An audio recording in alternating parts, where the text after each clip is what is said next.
White Fang by Jack London. Part 3, Chapter 2. The Bondage. The days were thronged with experience for White Fang. During the time that Quiche was tied by the stick, he ran over all the camp, inquiring, investigating, learning. He quickly came to know much of the ways of the man-animals, but familiarity did not breed contempt. The more he came to know them, the more they vindicated their superiority, the more they displayed their mysterious powers, the greater loomed their god-likeness. To man has been given the grief, often, of seeing his gods overthrown and his altars crumbling. But to the wolf and the wild dog that have come in to crouch at man's feet, this grief has never come. Unlike man, whose gods are of the unseen and the overguessed, vapors and mists of fancy, eluding the garmenture of reality, wandering wraiths of desired goodness and power, intangible outcroppings of self into the realm of spirit. Unlike man, the wolf and the wild dog that have come into the fire find their gods in the living flesh, solid to the touch, occupying earth space and requiring time for the accomplishment of their ends and their existence. No effort of faith is necessary to believe in such a god. No effort of will can possibly induce disbelief in such a god. There is no getting away from it. There it stands, on its two hind legs, club in hand, immensely potential, passionate, and wrathful, and loving. God and mystery and power, all wrapped up and around by flesh that bleeds when it is torn, and that is good to eat, like any flesh. And so it was with White Fang. The man-animals were gods, unmistakable, unescapable. As his mother, Quiche, had rendered her allegiance to them at the first cry of her name, so he was beginning to render his allegiance. He gave them the trail as a privilege indubitably theirs. When they walked, he got out of their way. When they called, he came. When they threatened, he cowered down. When they commanded him to go, he went away hurriedly. For behind any wish of theirs was power to enforce that wish, power that hurt, power that expressed itself in clouts and clubs, in flying stones and stinging lashes of whips. He belonged to them as all dogs belonged to them. His actions were theirs to command. His body was theirs to maul, to stamp upon, to tolerate. Such was the lesson that was quickly borne in upon him. It came hard, going as it did counter to much that was strong and dominant in his own nature. And, while he disliked it in the learning of it, unknown to himself, he was learning to like it. It was a placing of his destiny in another's hands, a shifting of the responsibilities of existence. This in itself was compensation, for it is always easier to lean upon another than to stand alone. But it did not all happen in a day, this giving over of himself, body and soul, to the man-animals. He could not immediately forego his wild heritage and his memories of the wild. There were days when he crept to the edge of the forest and stood listening to something calling him far and away. And always he returned, restless and uncomfortable, to whimper softly and wistfully at Quiche's side, and to lick her face with eager, questioning tongue. White Fang learned rapidly the ways of the camp. He knew the injustice and greediness of the older dogs, when meat or fish was thrown out to be eaten. He came to know that men were more just, children more cruel, and women more kindly and more likely to toss him a bit of meat or bone. And after 2 or 3 painful adventures with the mothers of part-grown puppies, he came into the knowledge that it was always good policy to let such mothers alone, to keep away from them as far as possible, and to avoid them when he saw them coming. But the bane of his life was Lip-Lip. Larger, older, and stronger, Lip-Lip had selected White Fang for his special object of persecution. White Fang fought willingly enough, but he was outclassed. His enemy was too big. Lip-Lip became a nightmare to him. Whenever he ventured away from his mother, the bully was sure to appear, trailing at his heels, snarling at him, picking upon him, and watchful of an opportunity, when no man-animal was near, to spring upon him and force a fight. As Lip-Lip invariably won, he enjoyed it hugely. It became his chief delight in life, as it became White Fang's chief torment. But the effect upon White Fang was not to cow him. Though he suffered most of the damage and was always defeated, his spirit remained unsubdued. Yet a bad effect was produced. He became malignant and morose. His temper had been savage by birth, but it became more savage under this unending persecution. The genial, playful, puppyish side of him found little expression. He never played and gambolled about with the other puppies of the camp. Lip-Lip would not permit it.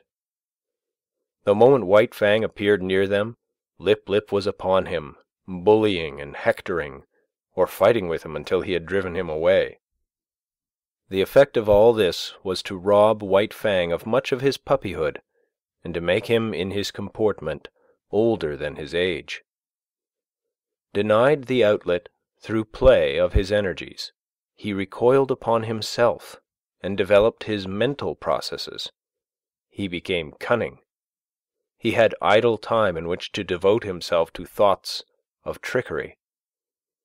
Prevented from obtaining his share of meat and fish when a general feed was given to the camp dogs, he became a clever thief. He had to forage for himself, and he foraged well, though he was oft times a plague to the squaws in consequence. He learned to sneak about camp, to be crafty, to know what was going on everywhere, to see and to hear everything, and to reason accordingly, and successfully to devise ways and means of avoiding his implacable persecutor. It was early in the days of his persecution that he played his first really big, crafty game, and got therefrom his first taste of revenge.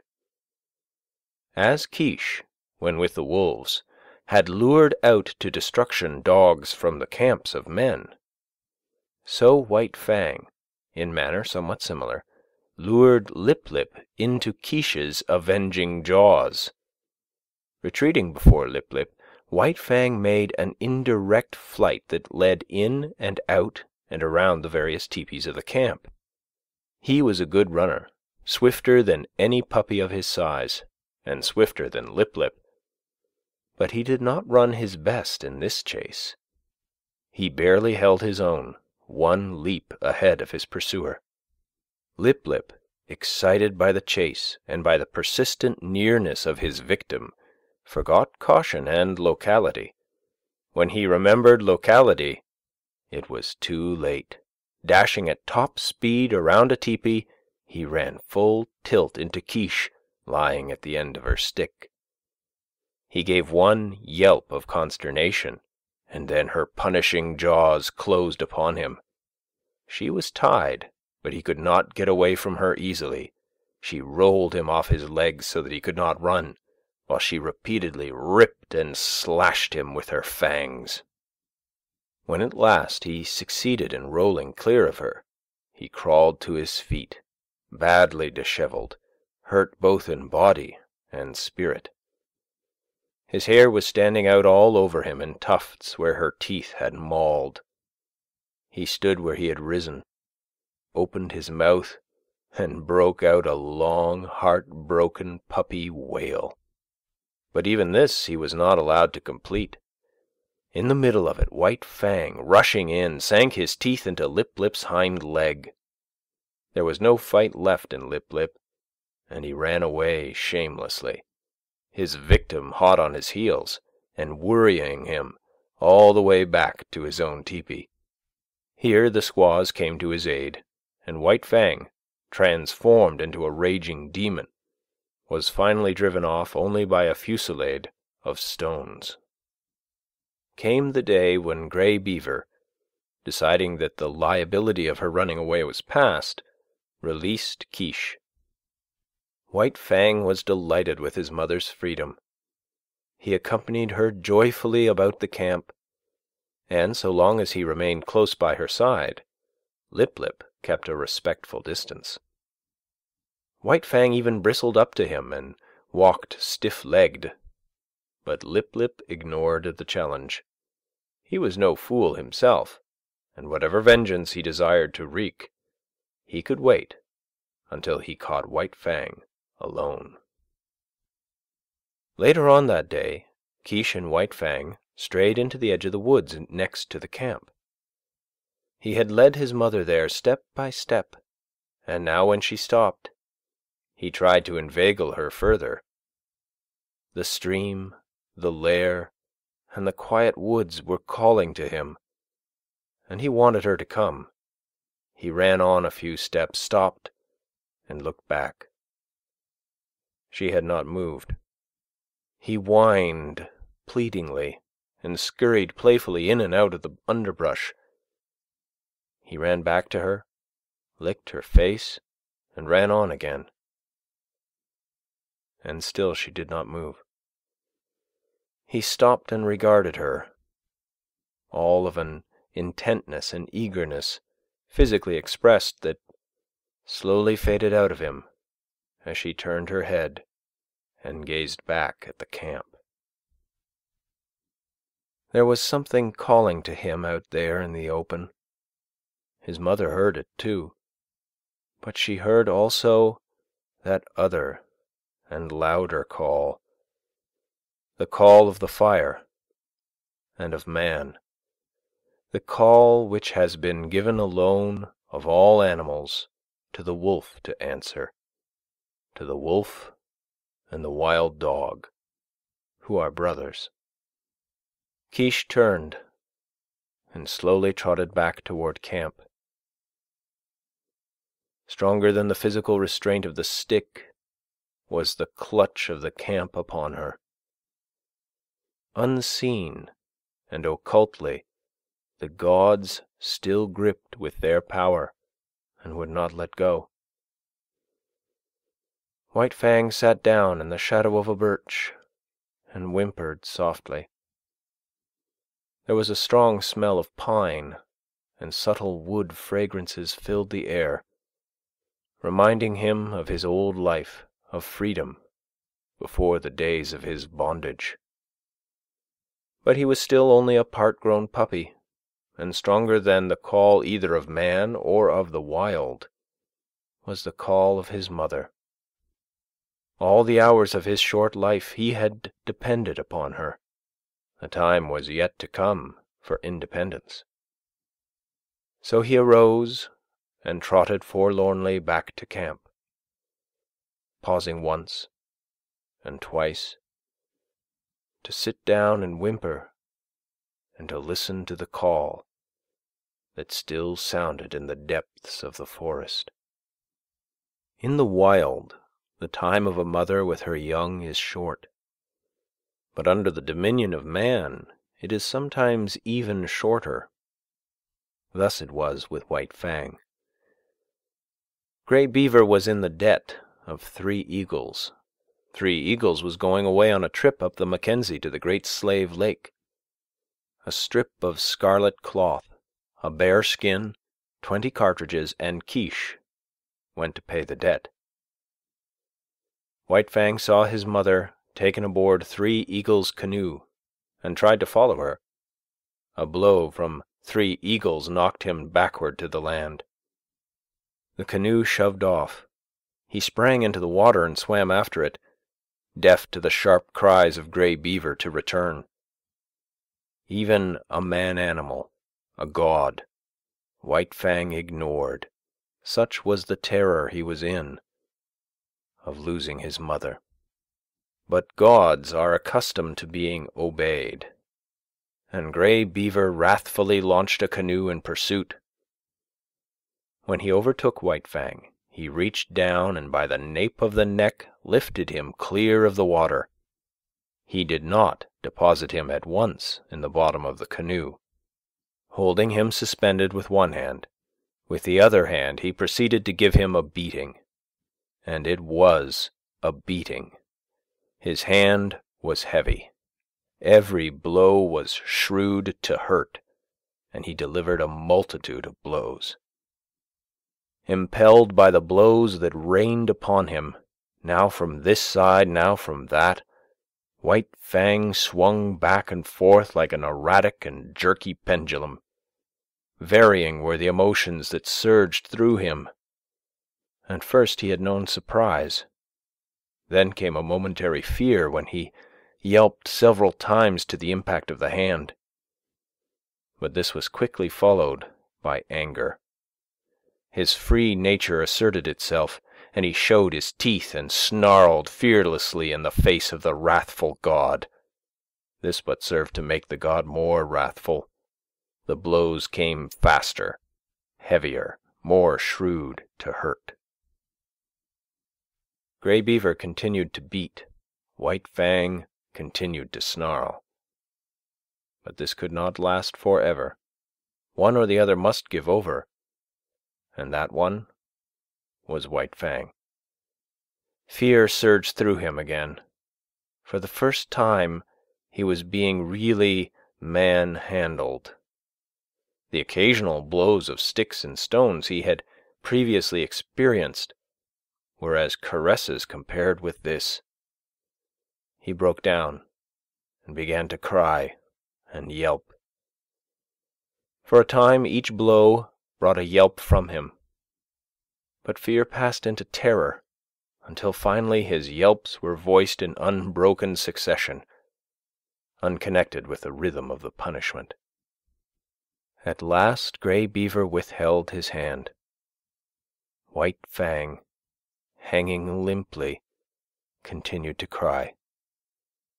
This seemed to satisfy his master, who flung him down roughly in the bottom of the canoe. In the meantime the canoe had drifted down the stream. Grey Beaver picked up the paddle. White Fang was in his way. He spurned him savagely with his foot. In that moment White Fang's free nature flashed forth again, and he sank his teeth into the moccasined foot.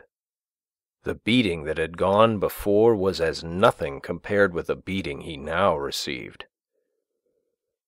Grey Beaver's wrath was terrible.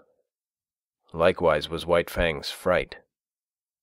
Not only the hand, but the hard wooden paddle was used upon him, and he was bruised and sore in all his small body when he was again flung down in the canoe. Again, and this time with purpose, did Grey Beaver kick him. White Fang did not repeat his attack on the foot. He had learned another lesson of his bondage. Never, no matter what the circumstance, must he dare to bite the god who is lord and master over him. The body of the lord and master was sacred, not to be defiled by the teeth of such as he. That was evidently the crime of crimes, the one offence there was no condoning nor overlooking. When the canoe touched the shore, White Fang lay whimpering and motionless, waiting the will of Grey Beaver. It was Grey Beaver's will that he should go ashore, for ashore he was flung, striking heavily on his side and hurting his bruises afresh. He crawled tremblingly to his feet and stood whimpering. Lip-Lip, who had watched the whole proceeding from the bank, now rushed upon him, knocking him over and sinking his teeth into him. White Fang was too helpless to defend himself, and it would have gone hard with him had not Grey Beaver's foot shot out, lifting Lip-Lip into the air with its violence, so that he smashed down to earth 12 feet away. This was the man-animal's justice. And even then, in his own pitiable plight, White Fang experienced a little grateful thrill. At Grey Beaver's heels, he limped obediently through the village to the tepee. And so it came that White Fang learned that the right to punish was something the gods reserved for themselves and denied to the lesser creatures under them. That night, when all was still, White Fang remembered his mother and sorrowed for her. He sorrowed too loudly and woke up Grey Beaver, who beat him. After that he mourned gently when the gods were around. But sometimes, straying off to the edge of the woods by himself, he gave vent to his grief, and he cried it out with loud whimperings and wailings. It was during this period that he might have hearkened to the memories of the lair in the stream and run back to the wild. But the memory of his mother held him. As the hunting man-animals went out and came back, so she would come back to the village sometime. So he remained in his bondage waiting for her. But it was not altogether an unhappy bondage. There was much to interest him. Something was always happening. There was no end to the strange things these gods did, and he was always curious to see. Besides, he was learning how to get along with Grey Beaver. Obedience, rigid, undeviating obedience, was what was exacted of him, and in return he escaped beatings, and his existence was tolerated. Nay, Grey Beaver himself sometimes tossed him a piece of meat, and defended him against the other dogs in the eating of it. And such a piece of meat was of value. It was worth more, in some strange way, than 12 pieces of meat from the hand of a squaw.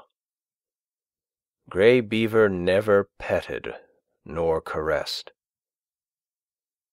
Perhaps it was the weight of his hand, perhaps his justice, perhaps the sheer power of him, and perhaps it was all these things that influenced White Fang, for a certain tie of attachment was forming between him and his surly lord. Insidiously, and by remote ways, as well as by the power of stick and stone and clout of hand, were the shackles of White Fang's bondage being riveted upon him. The qualities in his kind that in the beginning made it possible for them to come in to the fires of men were qualities capable of development. They were developing in him, and the camp life, replete with misery as it was secretly endearing itself to him all the time. But White Fang was unaware of it. He knew only grief for the loss of Quiche, hope for her return, and a hungry yearning for the free life that had been his. End of Chapter 2. Part 3, Chapter 3. Lip Lip continued so to darken his days that White Fang became wickeder and more ferocious than it was his natural right to be. Savageness was part of his make-up, but the savageness thus developed exceeded his make-up. He acquired a reputation for wickedness among the man-animals themselves. Wherever there was trouble and uproar in the camp, fighting and squabbling, or the outcry of a squaw over a bit of stolen meat, they were sure to find White Fang mixed up in it and usually at the bottom of it. They did not bother to look after the causes of his conduct. They saw only the effects, and the effects were bad. He was a sneak and a thief, a mischief-maker, a fomenter of trouble, and irate squaws told him to his face, all the while he eyed them alert and ready to dodge any quick-flung missile, that he was a wolf and worthless and bound to come to an evil end. He found himself an outcast in the midst of the populous camp. All the young dogs followed Lip Lip's lead. There was a difference between White Fang and them. Perhaps they sensed his wildwood breed, and instinctively felt for him the enmity that the domestic dog feels for the wolf. But be that as it may, they joined with Lip Lip in the persecution, and once declared against him, they found good reason to continue declared against him. One and all, from time to time, they felt his teeth, and to his credit he gave more than he received. Many of them he could whip in single fight, but single fight was denied him. The beginning of such a fight was a signal for all the young dogs in the camp to come running and pitch upon him. Out of this pack persecution he learned two important things: how to take care of himself in a mass fight against him, and how, on a single dog, to inflict the greatest amount of damage in the briefest space of time. To keep one's feet in the midst of a hostile mass meant life, and this he learnt well. He became cat-like in his ability to stay on his feet. Even grown dogs might hurtle him backwards or sideways with the impact of their heavy bodies, and backwards or sideways he would go, in the air or sliding on the ground, but always with his legs under him and his feet downward to the Mother Earth. When dogs fight, there are usually preliminaries to the actual combat, snarlings and bristlings and stiff-legged struttings, but White Fang learned to omit these preliminaries. Delay meant the coming against him of all the young dogs. He must do his work quickly and get away, so he learnt to give no warning of his intention. He rushed in and snapped and slashed on the instant without notice, before his foe could prepare to meet him. Thus he learned how to inflict quick and severe damage. Also he learned the value of surprise. A dog taken off its guard, its shoulder slashed open or its ear ripped in ribbons before it knew what was happening, was a dog half whipped. Furthermore, it was remarkably easy to overthrow a dog taken by surprise, while a dog thus overthrown invariably exposed for a moment the soft underside of its neck, the vulnerable point at which to strike for its life. White Fang knew this point. It was a knowledge bequeathed to him directly from the hunting generation of wolves. So it was that White Fang's method when he took the offensive was, first, to find a young dog alone, second, to surprise it and knock it off its feet, and third, to drive in with his teeth at the soft throat. Being but partly grown, his jaws had not yet become large enough nor strong enough to make his throat attack deadly, but many a young dog went around camp with a lacerated throat in token of White Fang's intention. And one day, catching one of his enemies alone on the edge of the woods, he managed, by repeatedly overthrowing him and attacking the throat, to cut the great vein and let out the life. There was a great row that night. He had been observed. The news had been carried to the dead dog's master, the squaws remembered all the instances of stolen meat, and Grey Beaver was beset by angry voices. But he resolutely held the door of his tepee, inside which he had placed the culprit, and refused to permit the vengeance for which his tribespeople clamored. White Fang became hated by man and dog. During this period of his development, he never knew a moment's security. The tooth of every dog was against him, the hand of every man. He was greeted with snarls by his kind, with curses and stones by his gods. He lived tensely. He was always keyed up, alert for attack, wary of being attacked, with an eye for sudden and unexpected missiles, prepared to act precipitately and coolly, to leap in with a flash of teeth or leap away with a menacing snarl. As for snarling, he could snarl more terribly than any dog, young or old, in the camp. The intent of the snarl is to warn or frighten, and judgment is required to know when it should be used. White Fang knew how to make it and when to make it. Into his snarl he incorporated all that was vicious, malignant, and horrible. With nose serrated by continuous spasms, hair bristling in recurrent waves, tongue whipping out like a red snake and whipping back again, ears flattened down, eyes gleaming hatred, lips wrinkled back and fangs exposed and dripping, he could compel a pause in the part of almost any assailant. A temporary pause, when taken off his guard, gave him the vital moment in which to think and determine his actions. But often a pause so gained lengthened out until it evolved into a complete cessation from the attack, and before more than one of the grown dogs, White Fang's snarl enabled him to beat an honorable retreat. An outcast himself from the pack of the part-grown dogs, his sanguinary methods and remarkable efficiency made the pack pay for its persecution of him. Not permitted himself to run with the pack, the curious state of affairs obtained that no member of the pack could run outside the pack. White Fang wouldn't permit it. What of his bushwhacking and waylaying tactics, the young dogs were afraid to run by themselves. With the exception of Lip Lip, they were compelled to hunch together for mutual protection against the terrible enemy they had made. A puppy alone by the river bank meant a puppy dead, or a puppy that aroused the camp with its shrill pain and terror as it fled back from the wolf cub that had waylaid it. But White Fang's reprisals did not cease, even when the young dogs had learned thoroughly they must stay together. He attacked them when they were alone, and they attacked him when they were bunched. The sight of him was sufficient to start them rushing after him, at which times his swiftness usually carried him to safety. But woe the dog that outran his fellows in such pursuit. White Fang had learned to turn suddenly upon the pursuer that was ahead of the pack and thoroughly rip him up before the pack could arrive. This occurred with great frequency, for, once in full cry, the dogs were prone to forget themselves in the excitement of the chase, while White Fang never forgot himself. Stealing backward glances as he ran, he was always ready to whirl around and down the overzealous pursuer that outran his fellows. Young dogs are bound to play, and out of the exigencies of the situation, they realized their play in this mimic warfare.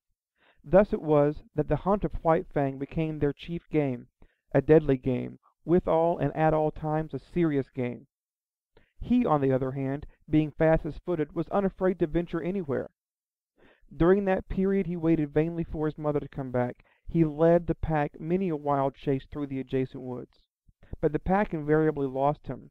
Its noise and outcry warned him of its presence, while he ran alone, velvet-footed, silently, a moving shadow among the trees after the manner of his father and mother before him.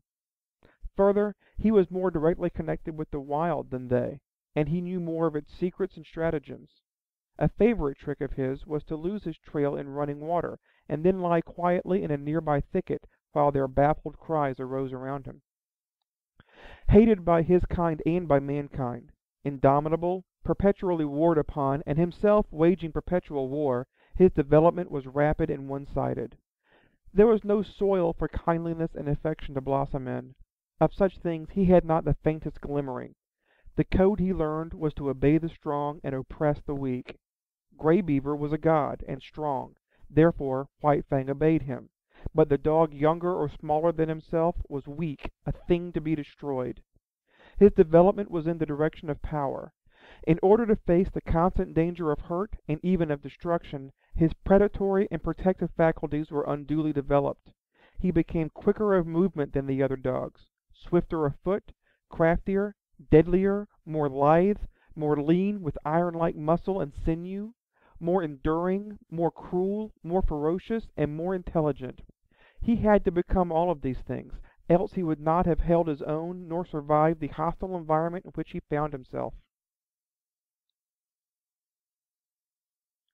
End of Part 3, Chapter 3.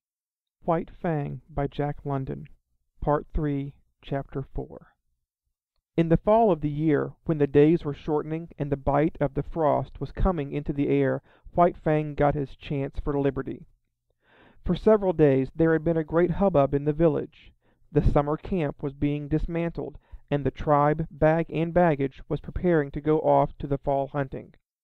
White Fang watched it all with eager eyes, and when the teepees began to come down and the canoes were loading at the bank, he understood. Already the canoes were departing, and some had disappeared down the river. Quite deliberately, he determined to stay behind. He waited his opportunity to slink out of camp to the woods.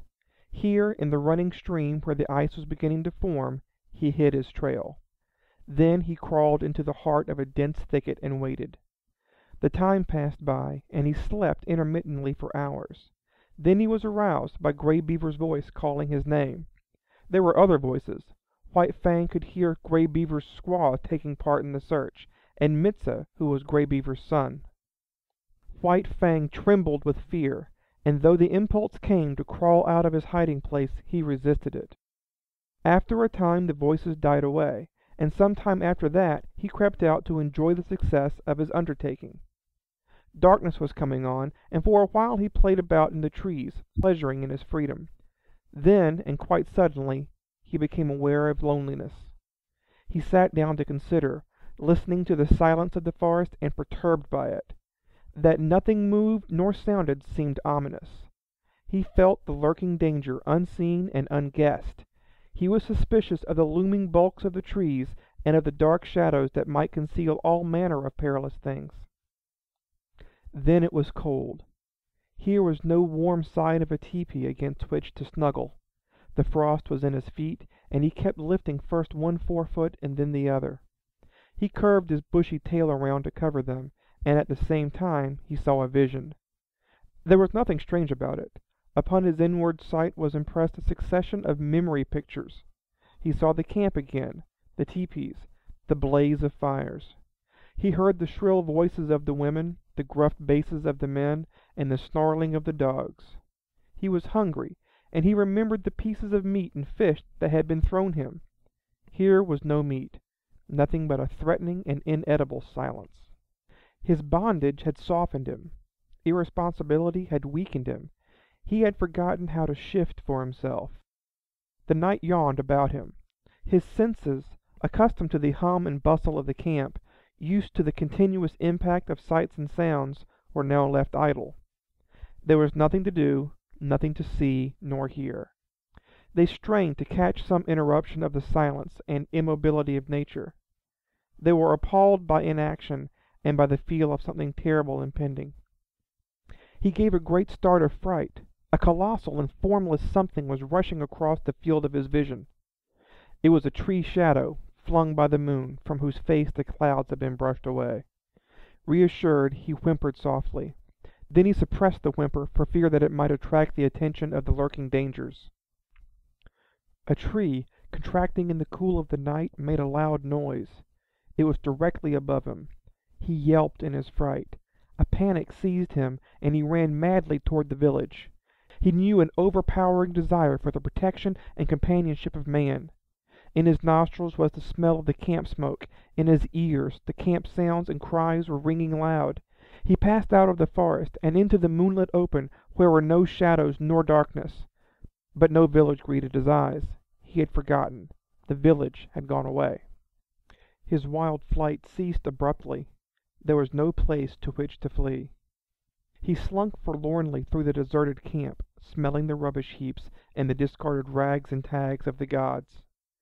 He would have been glad for the rattle of stones about him flung by an angry squaw, glad for the hand of Gray Beaver descending upon him in wrath, while he would have welcomed with delight Lip and the whole snarling, cowardly pack. He came to where Gray Beaver's tepee had stood. In the center of the space it had occupied, he sat down. He pointed his nose at the moon. His throat was afflicted by rigid spasms. His mouth opened, and in a heart-broken cry bubbled up his loneliness and fear, his grief for Kitch, all his past sorrows and miseries, as well as his apprehension of sufferings and dangers to come. It was the long wolf howl, full-throated and mournful, the first howl he had ever uttered. The coming of daylight dispelled his fears, but increased his loneliness. The naked earth, which so shortly before had been so populous, thrust his loneliness more forcibly upon him. It did not take him long to make up his mind. He plunged into the forest and followed the river bank down the stream. All day he ran. He did not rest. He seemed made to run on forever.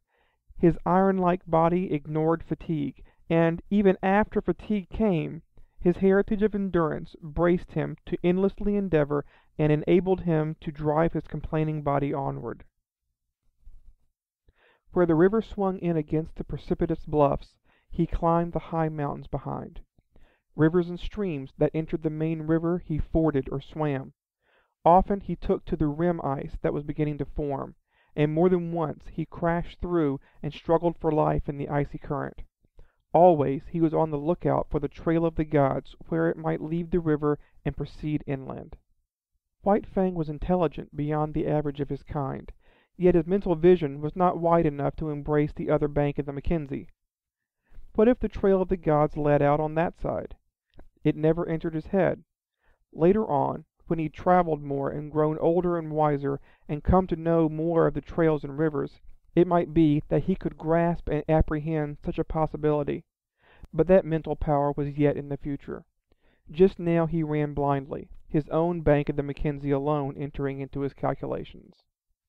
All night he ran, blundering in the darkness into mishaps and obstacles that delayed but did not daunt. By the middle of the second day he had been running continuously for 30 hours, and the iron of his flesh was giving out. It was the endurance of his mind that kept him going. He had not eaten for 40 hours, and he was weak with hunger. The repeated drenchings in the icy water had likewise had their effect on him.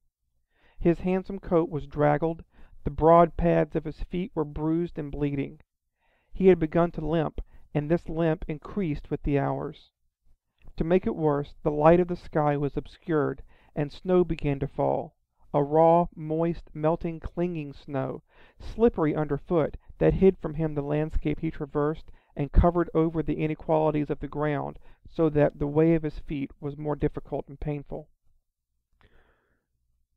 Grey Beaver had intended camping that night on the far bank of the Mackenzie, for it was in that direction that the hunting lay. But on the near bank, shortly before dark, a moose coming down to drink had been espied by Clucooch, who was Grey Beaver's squaw. Now, had not the moose come down to drink, had not Mitsa been steering out of course because of the snow, had not Clucooch sighted the moose, and had not Grey Beaver killed it with one lucky shot from his rifle, all subsequent things would have happened differently. Grey Beaver would not have camped on the near side of the Mackenzie, and White Fang would have passed and gone on, either to die or to find his way to his wild brothers and become one of them, a wolf to the end of his days. Night had fallen. The snow was flying more thickly, and White Fang, whimpering softly to himself as he stumbled and limped along, came upon a fresh trail in the snow. So fresh was it that he knew it immediately for what it was. Whining with eagerness, he followed back from the river bank and in among the trees. The camp sounds came to his ears. He saw a blaze of fire, Clucooch cooking, and Grey Beaver squatting on his hams and mumbling a chunk of raw tallow. There was fresh meat in camp. White Fang expected the beating. He crouched and bristled a little at the thought of it. Then he went forward again. He feared and disliked the beating he knew to be waiting for him. But he knew further that the comfort of the fire would be his, the protection of the gods, and the companionship of the dogs. The last, a companionship of enmity, but none the less a companionship, and satisfying to his gregarious needs.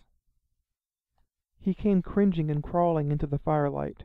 Grey Beaver saw him and stopped munching the tallow. White Fang crawled slowly, cringing and groveling in the abjectness of his abasement and submission. He crawled straight toward Grey Beaver, every inch of his progress becoming slower and more painful. At last he lay at the master's feet, into whose possession he now surrendered himself voluntarily, body and soul. Of his own choice he came to sit by the man's fire and to be ruled by him. White Fang trembled, waiting for the punishment to fall upon him. There was a movement of the hand above him. He cringed involuntarily under the expected blow. It did not fall. He stole a glance upward. Grey Beaver was breaking the lump of tallow in half. Grey Beaver was offering him one piece of the tallow. Very gently and somewhat suspiciously he first smelled the tallow, and then proceeded to eat it. Grey Beaver ordered meat to be brought to him, and guarded him from the other dogs while he ate. After that, grateful and content, White Fang lay at Grey Beaver's feet, gazing at the fire that warmed him, blinking and dozing, secure in the knowledge that the morrow would find him not wandering forlorn through the bleak forest stretches, but in the camp of the man-animals, with the gods to whom he had given himself and upon whom he was now dependent. End of Part 3, Chapter 4. Part 3, Chapter 5, The Covenant. When December was well along, Grey Beaver went on a journey up the Mackenzie. Mitza and Klukooch went with him. One sled he drove himself, drawn by dogs he had traded for or borrowed. A second and smaller sled was driven by Mitza, and to this was harnessed a team of puppies. It was more of a toy affair than anything else, yet it was the delight of Mitza, who felt that he was beginning to do man's work in the world. Also, he was learning to drive dogs and to train dogs, while the puppies themselves were being broken into the harness. Furthermore, the sled was of some service, for it carried nearly 200 pounds of outfit and food. White Fang had seen the camp dogs toiling in the harness, so that he did not resent overmuch the first placing of the harness upon himself. About his neck was put a moss-stuffed collar, which was connected by 2 pulling traces to a strap that passed around his chest and over his back. It was to this that fastened the long rope by which he pulled at the sled. There were 7 puppies in the team. The others had been born earlier in the year and were 9 and 10 months old, while White Fang was only 8 months old. Each dog was fastened to the sled by a single rope. No 2 ropes were of the same length, while the difference in length between any 2 ropes was at least that of a dog's body. Every rope was brought to a ring at the front end of the sled. The sled itself was without runners, being a birch-bark toboggan with upturned forward end to keep it from plowing under the snow. This construction enabled the weight of the sled and load to be distributed over the largest snow surface, for the snow was crystal powder and very soft. Observing the same principle of widest distribution of weight, the dogs at the ends of their ropes radiated fan fashion from the nose of the sled, so that no dog trod in another dog's footsteps. There was, furthermore, another virtue in the fan formation. The ropes of varying length prevented the dogs from attacking the rear those that ran in front of them. For a dog to attack another, it would have to turn upon one at a shorter rope, in which case it would find itself face to face with the dog attacked, and it would also find itself facing the whip of the driver. But the most peculiar virtue of all lay in the fact that the dog that strove to attack one in front of him must pull the sled faster, and that the faster the sled traveled, the faster could the dog attacked run away. Thus, the dog behind could never catch up with the one in front. The faster he ran, the faster ran the one he was after, and the faster ran all the dogs. Incidentally, the sled went faster, and thus, by cunning and indirection, did man increase his mastery over the beasts. Mitza resembled his father, much of whose grey wisdom he possessed. In the past he had observed Lip Lip's persecution of White Fang, but at that time Lip Lip was another man's dog, and Mitza had never dared more than to shy an occasional stone at him. But now Lip Lip was his dog, and he proceeded to wreak his vengeance upon him by putting him at the end of the longest rope. This made Lip Lip the leader, and was apparently an honor, but in reality it took away from him all honor, and instead of being bully and master of the pack, he now found himself hated and persecuted by the pack. Because he ran at the end of the longest rope, the dogs had always the view of him running away before him. All that they saw of him was his bushy tail and fleeing hind legs, a view far less ferocious and intimidating than his bristling mane and gleaming fangs. Also, dogs being so constituted in their mental ways, the sight of him running away gave desire to run after him, and a feeling that he ran away from them. The moment the sled started, the team took after Lip Lip in a chase that extended throughout the day. At first, he had been prone to turn upon his pursuers, jealous of his dignity and wrathful, but at such times Mitza would throw the stinging lash of the 30-foot caribou gut whip into his face and compel him to turn tail and run on. Lip Lip might face the pack, but he could not face that whip, and all that was left for him to do was to keep his long rope taut and his flanks ahead of the teeth of his mates. But a still greater cunning lurked in the recesses of the Indian mind. To give point to the unending pursuit of the leader, Mitza favored him over the other dogs. These favors aroused in them jealousy and hatred. In their presence, Mitza would give him meat, and would give it only to him. This was maddening to them. They would rage around just outside the throwing distance of the whip, while Lip-Lip devoured the meat and Mitsa protected him. And when there was no meat to give, Mitsa would keep the team at a distance and make believe to give meat to Lip-Lip. White Fang took kindly to the work. He had traveled a greater distance than the other dogs in the yielding of himself to the rule of the gods, and he had learned more thoroughly the futility of opposing their will. In addition, the persecution he had suffered from the pack had made the pack less to him in the scheme of things, and man more. He had not learned to be dependent on his kind for companionship. Besides, Quiche was well nigh forgotten, and the chief outlet of expression that remained to him was in the allegiance he tendered the gods he had accepted as masters. So he worked hard, learned discipline, and was obedient. Faithfulness and willingness characterized his toil. These are essential traits of the wolf and the wild dog when they have become domesticated, and these traits White Fang possessed in unusual measure. A companionship did exist between White Fang and the other dogs, but it was one of warfare and enmity. He had never learned to play with them. He knew only how to fight, and fight with them he did, returning to them 100-fold the snaps and slashes they had given him in the days when Lip-Lip was leader of the pack. But Lip-Lip was no longer leader, except when he fled away before his mates at the end of his rope, the sled bounding along behind. In camp, he kept close to Mitsa, or Grey Beaver, or Clucooch. He did not dare venture away from the gods, for now the fangs of all dogs were against him, and he tasted to the dregs the persecution that had been White Fang's. With the overthrow of Lip-Lip, White Fang could have become leader of the pack, but he was too morose and solitary for that. He merely thrashed his teammates. Otherwise he ignored them. They got out of his way when he came along, nor did the boldest of them ever dare to rob him of his meat. On the contrary, they devoured their own meat hurriedly, for fear that he would take it away from them. White Fang knew the law well, to oppress the weak and obey the strong. He ate his share of meat as rapidly as he could, and then woe the dog that had not yet finished. A snarl and a flash of fangs, and that dog would wail his indignation to the uncomforting stars, while White Fang finished his portion for him. Every little while, however, one dog or another would flame up in revolt and be promptly subdued. Thus White Fang was kept in training.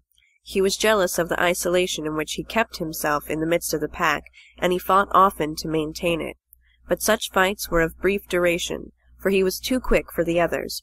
They were slashed open and bleeding before they knew what had happened, and were whipped almost before they had begun to fight. As rigid as the sled discipline of the gods was the discipline maintained by White Fang amongst his fellows. He never allowed them any latitude. He compelled them to an unremitting respect for him. They might do as they pleased amongst themselves. That was of no concern of his. But it was his concern that they leave him alone in his isolation, get out of his way when he elected to walk among them, and at all times acknowledge his mastery over them. A hint of stiff-leggedness on their part, a lifted lip, or a bristle of hair, and he would be upon them, merciless and cruel, swiftly convincing them of the error of their way. He was a monstrous tyrant. His mastery was rigid as steel. He oppressed the weak with a vengeance.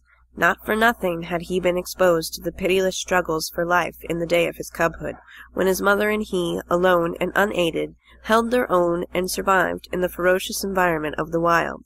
And not for nothing had he learned to walk softly when superior strength went by. He oppressed the weak, but he respected the strong. And in the course of the long journey with Grey Beaver, he walked softly indeed amongst the full-grown dogs in the camps of the strange man-animals they encountered. The months passed by. Still continued the journey of Grey Beaver. White Fang's strength was developed by the long hours on trail and the steady toil at the sled, and it would have seemed that his mental development was well nigh complete. He had come to know quite thoroughly the world in which he lived. His outlook was bleak and materialistic.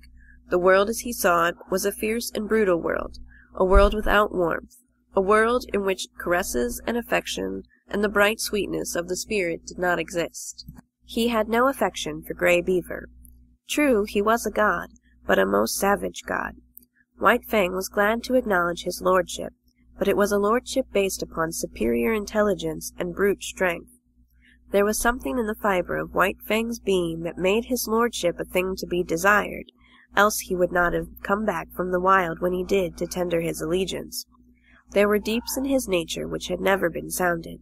A kind word, a caressing touch of the hand on the part of Grey Beaver might have sounded these deeps, but Grey Beaver did not caress, nor speak any kind words. It was not his way. His primacy was savage, and savagely he ruled, administering justice with a club, punishing transgression with the pain of a blow, and rewarding merit not by kindness, but by withholding a blow. So White Fang knew nothing of the heaven a man's hands might contain for him. Besides, he did not like the hands of the man-animals. He was suspicious of them. It was true that they sometimes gave meat, but more often they gave hurt. Hands were things to keep away from. They hurled stones, wielded sticks and clubs and whips, administered slaps and clouts, and when they touched him, were cunning to hurt with pinch and twist and wrench.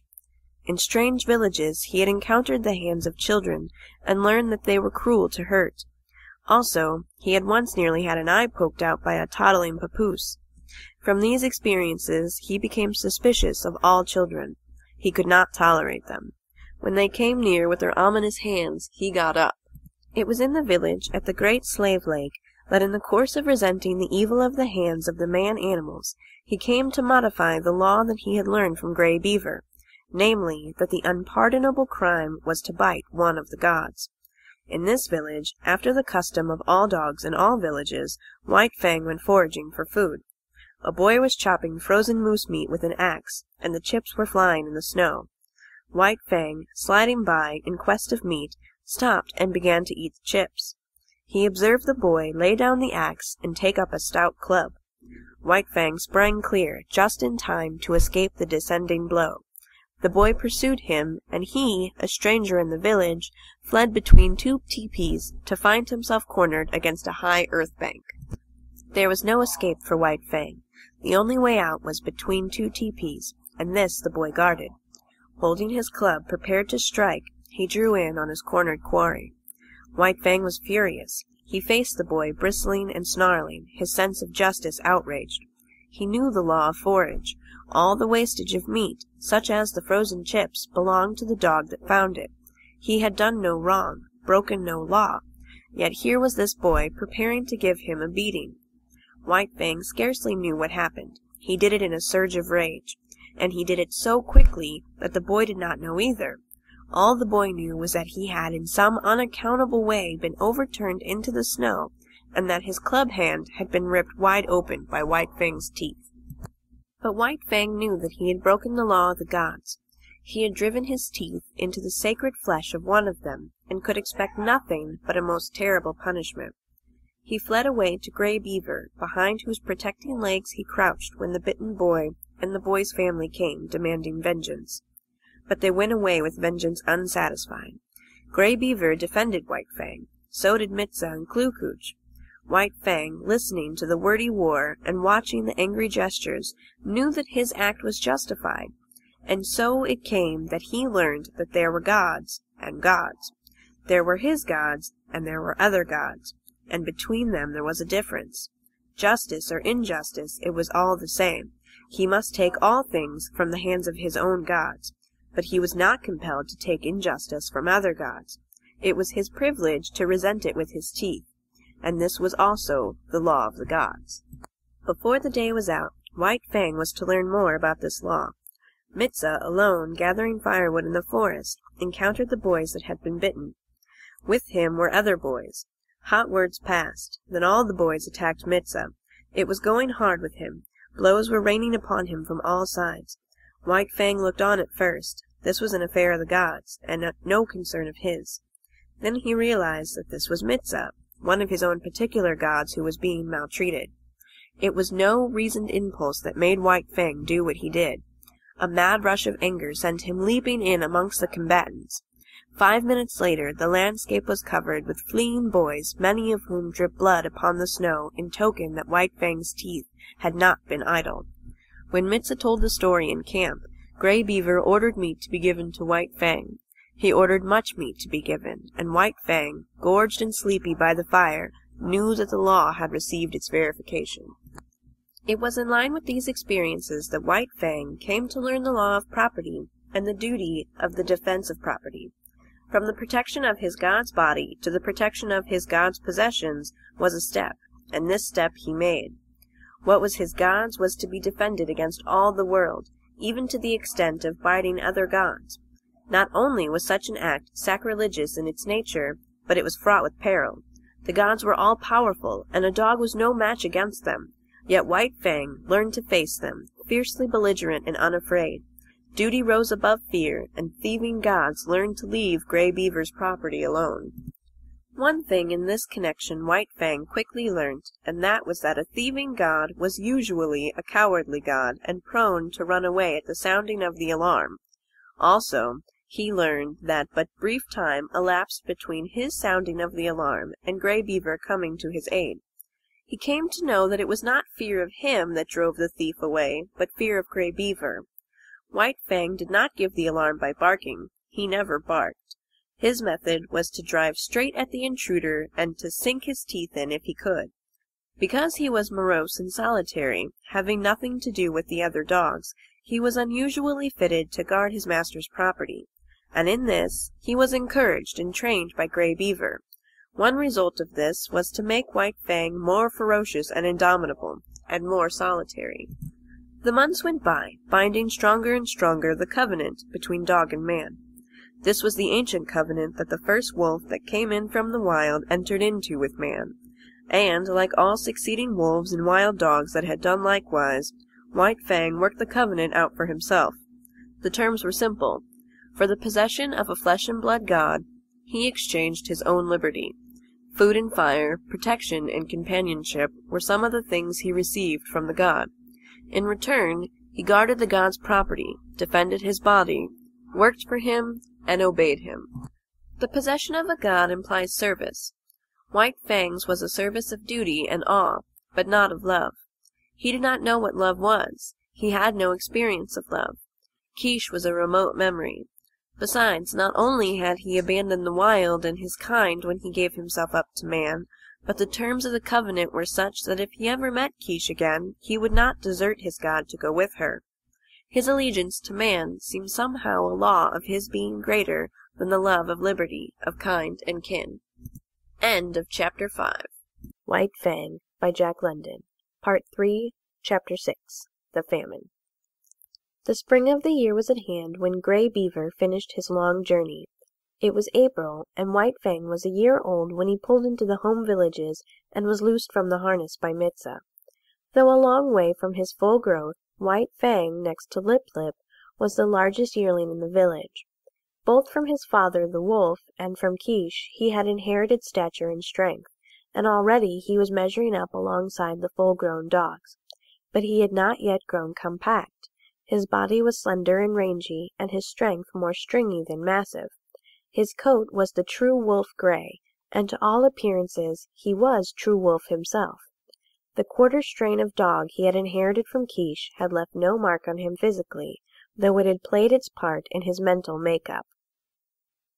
He wandered through the village, recognizing with staid satisfaction the various gods he had known before the long journey. Then there were the dogs, puppies growing up like himself, and grown dogs that did not look so large and formidable as the memory pictures he retained of them. Also, he stood less in fear of them than formerly, stalking among them with a certain careless ease that was as new to him as it was enjoyable. There was Basik, a grizzled old fellow that in his younger days had but to uncover his fangs to send White Fang cringing and crouching to the right about. From him White Fang had learned much of his own insignificance, and from him he was now to learn much of the change and development that had taken place in himself. While Basik had been growing weaker with age, White Fang had been growing stronger with youth. It was at the cutting up of a moose fresh killed that White Fang learned of the changed relations in which he stood to the dog world.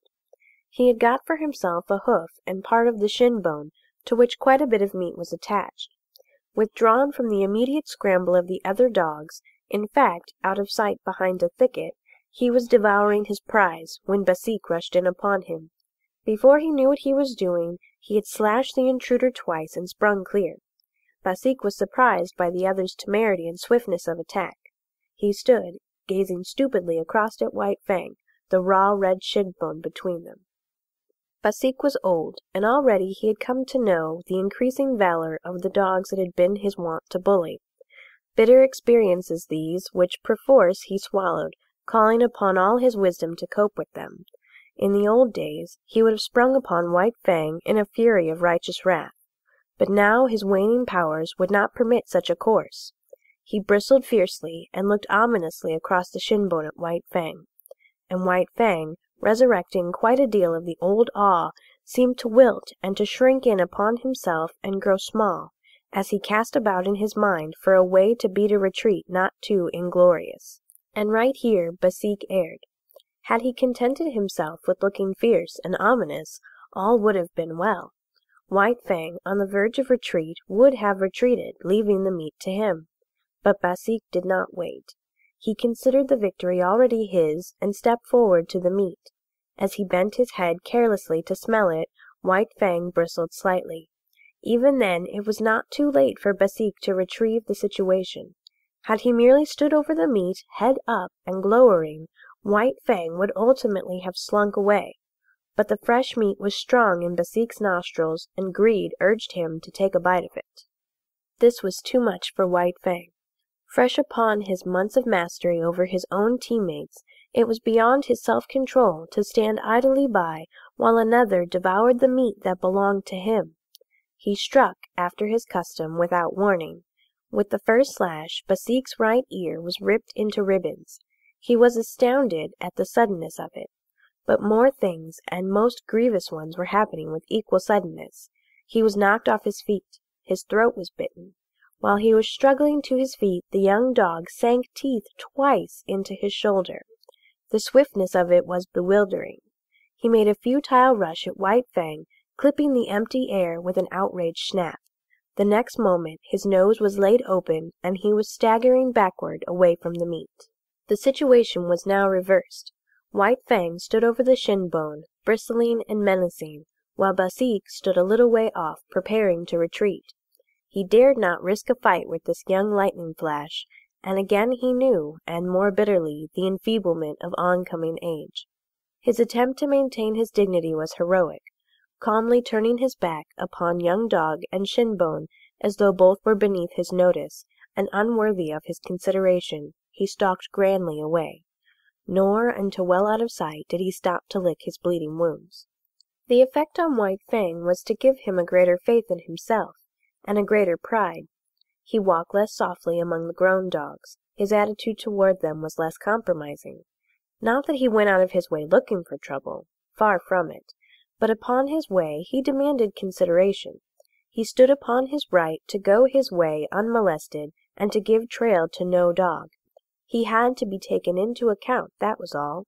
He was no longer to be disregarded and ignored, as was the lot of puppies, and as continued to be the lot of the puppies that were his teammates.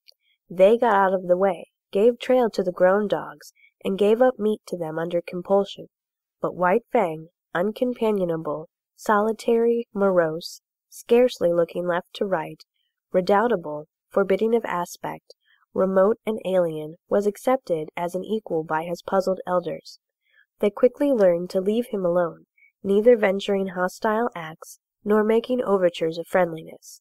If they left him alone, he left them alone, a state of affairs that they found, after a few encounters, to be preeminently desirable. In midsummer, White Fang had an experience. Trotting along in his silent way to investigate a new tepee which had been erected on the edge of the village while he was away with the hunters after moose, he came full upon Quiche. He paused and looked at her. He remembered her vaguely, but he remembered her, and that was more than could be said for her. She lifted her lip at him in the old snarl of menace, and his memory became clear. His forgotten cubhood, all that was associated with that familiar snarl, rushed back to him. Before he had known the gods, she had been to him the center-pin of the universe. The old familiar feelings of that time came back upon him, surged up within him. He bounded towards her joyously, and she met him with shrewd fangs that laid his cheek open to the bone. He did not understand. He backed away, bewildered and puzzled. But it was not Kiche's fault. A wolf-mother was not made to remember her cubs of a year or so before, so she did not remember White Fang. He was a strange animal, an intruder, and her present litter of puppies gave her the right to resent such intrusion. One of the puppies sprawled up to White Fang. They were half-brothers, only they did not know it. White Fang sniffed the puppy curiously, whereupon Quiche rushed upon him, gnashing his face a second time. He backed further away. All the old memories and associations died down again and passed into the grave from which they had been resurrected. He looked at Quiche licking her puppy, and stopping now and then to snarl at him. She was without value to him. He had learned to get along without her. Her meaning was forgotten. There was no place for her in his scheme of things, as there was no place for him in hers. He was still standing, stupid and bewildered, the memories forgotten, wondering what it was all about, when Quiche attacked him a third time, intent on driving him away altogether from the vicinity. And White Fang allowed himself to be driven away. This was a female of his kind, and it was a law of his kind that the males must not fight the females. He did not know anything about this law, for it was no generalization of the mind, not as something acquired by experience of the world. He knew it as a secret prompting, as an urge of instinct, of the same instinct that made him howl at the moon and stars of nights, and that made him fear death and the unknown. The months went by. White Fang grew stronger, heavier, and more compact, while his character was developing along the lines laid down by his heredity and his environment. His heredity was a life stuff that may be likened to clay. It possessed many possibilities, was capable of being molded into many different forms. Environment served to model the clay, to give it a particular form. Thus, had White Fang never come into the fires of man, the wild would have molded him into a true wolf. But the gods had given him a different environment, and he was molded into a dog that was rather wolfish, but that was a dog and not a wolf. And so, according to the clay of his nature and the pressure of his surroundings, his character was being molded into a certain particular shape. There was no escaping it. He was becoming more morose, more uncompanionable, more solitary, more ferocious, while the dogs were learning more and more that it was better to be at peace with him than at war, and Grey Beaver was coming to prize him more greatly with the passage of each day. White Fang, seeming to sum up strength in all his qualities, nevertheless suffered from one besetting weakness. He could not stand being laughed at. The laughter of men was a hateful thing.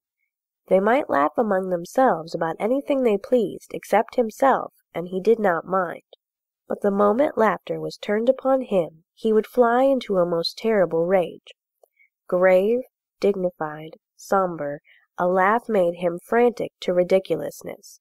It so outraged him and upset him that for hours he would behave like a demon, and woe to the dog that at such times ran foul of him, for he knew the law too well to take it out of Grey Beaver.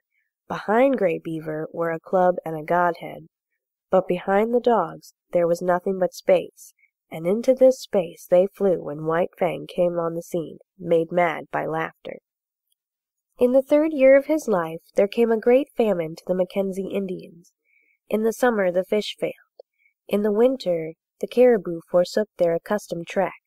Moose were scarce. The rabbits almost disappeared. Hunting and preying animals perished. Denied their usual food supply, weakened by hunger, they fell upon and devoured one another. Only the strong survived. White Fang's gods were always hunting animals. The old and the weak of them died of hunger.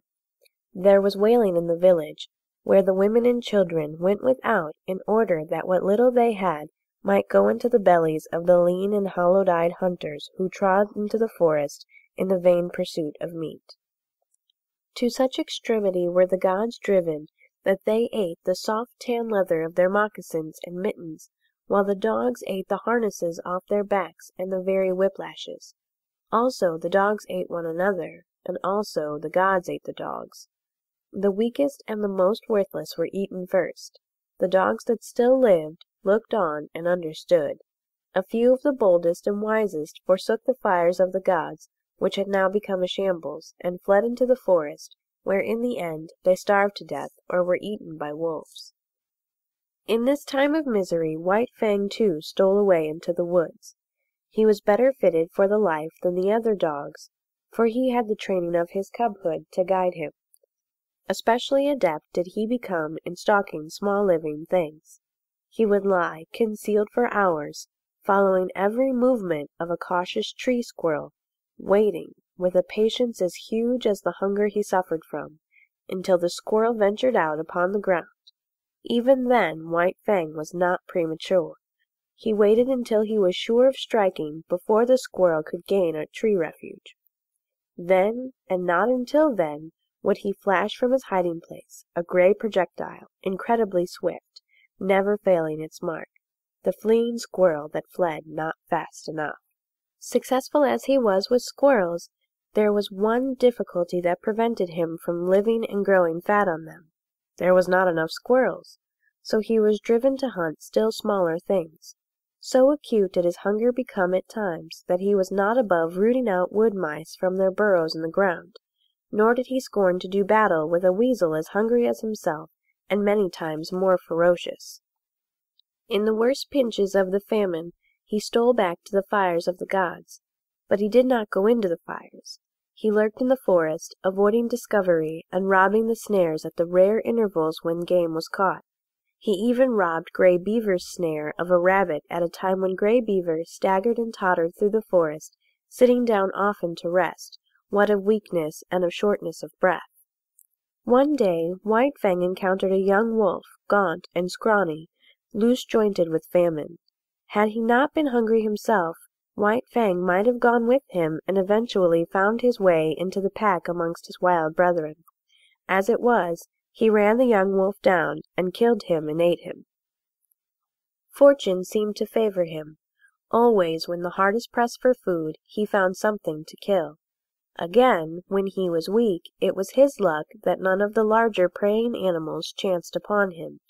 Thus he was strong from the 2 days' eating a lynx had afforded him when the hungry wolf pack ran full tilt upon him. It was a long, cruel chase, but he was better nourished than they, and in the end outran them. And not only did he outrun them, but circling widely back on his track, he gathered in on one of his exhausted pursuers. After that he left that part of the country and journeyed over to the valley wherein he had been born. Here, in the old lair, he encountered Quiche. Up to her old tricks, she too had fled the inhospitable fires of the gods, and gone back to her old refuge to give birth to her young. Of this litter but one remained alive when White Fang came upon the scene, and this one was not destined to live long. Young life had little chance in such a famine. Quiche's greeting of her grown son was anything but affectionate, but White Fang did not mind.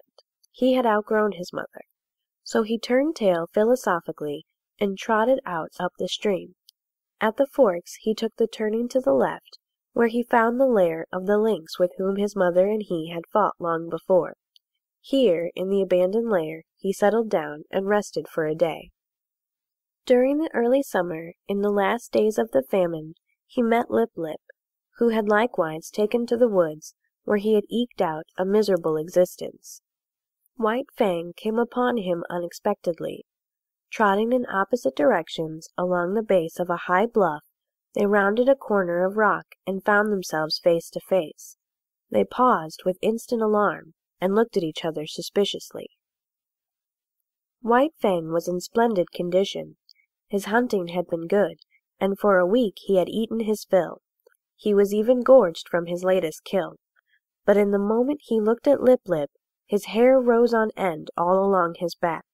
It was an involuntary bristling on his part, the physical state that in the past had always accompanied the mental state produced in him by Lip Lip's bullying and persecution.